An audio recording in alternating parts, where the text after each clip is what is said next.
Welcome to Alachua County 4-H, where youth find their passions, develop leadership skills, and make a difference in their communities. Whether your child loves animals, wants to be a leader, or has a creative side, 4-H has something for them. One of the highlights of this year is the Alachua County Youth Fair and Livestock Show. This is where 4-Hers proudly show the animals they've worked hard to care for, like my project, Dairy Goats, and showcase their projects as well. It's more than just a fair. It's about responsibility, dedication, and teamwork. I've been in 4-H for almost 6 years now, and one of my favorite things is the opportunity to lead and give back. From citizenship projects to leading club meetings, 4-H helps youth become confident leaders who make an impact. 4-H clubs are where friendships are made and confidence is built.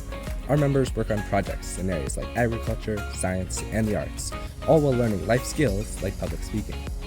Through 4-H, I've learned how to present my ideas and speak in front of an audience, skills I'll use for the rest of my life. 4-H is also about creativity.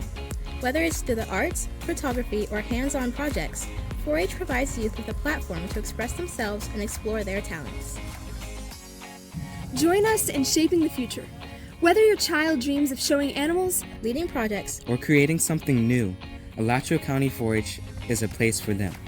Enroll today at 4honline.com or visit our website at go.ufl.edu/Alachua4H to learn more. Let's make the best better together.